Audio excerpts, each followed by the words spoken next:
कहवा में तुलसी के नैहर, कहवा में सासुर, कहवा में सासुर हो। कहवा में तुलसी के नैहर, कहवा में सासुर हो। रामा कवन वृक्ष उपजेली, तुलसीता पूजेले नारायण हो।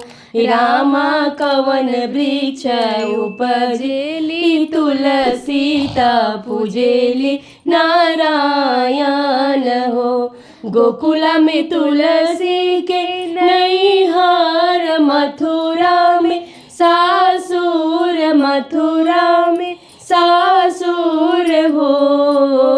गोकुला में तुलसी के नैहर, मथुरा में सासुर हो। रामा चंदन वृक्ष तुलसी जे उपजेता, पूजेले नारायण हो। रामा चंदन वृक्ष तुलसी जे उपजेता, पूजेले नारायण हो।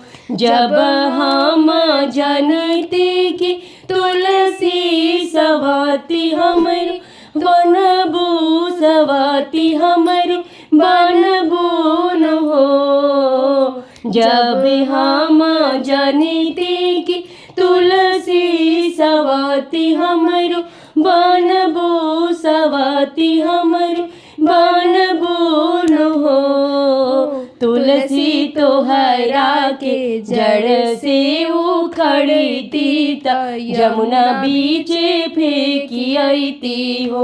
ए तुलसी तोहरा के जड़ से उखड़ती, यमुना बीचे फेंकी आईती हो।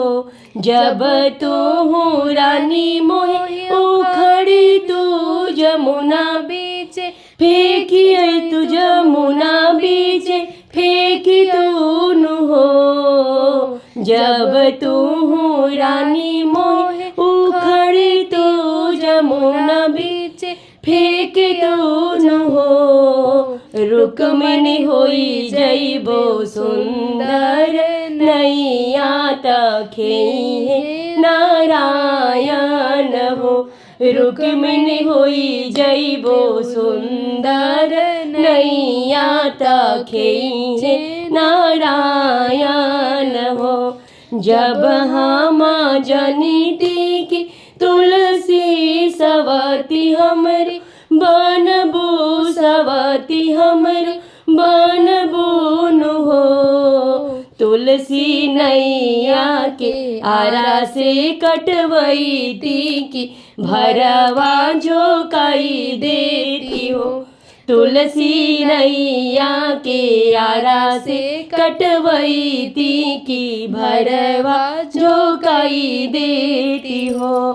हम जनिती की रुक्मिणी, भरवा झोंकाईबू तू भरवा झोंकाईबून हो। रानी अगिया से होई जईती, रखिया त घुरवा फेंकई तीनु हो। रानी रखिया से होई जईती, गछिया त ढोवते नारायण बियहते नारायण हो। रानी अगिया से होई जईती, रखिया त ढोवते नारायण हो। रानी रखिया से होई जईती, गछिया त बियहते नारायण हो। बियहते नारायण हो, बियहते नारायण हो।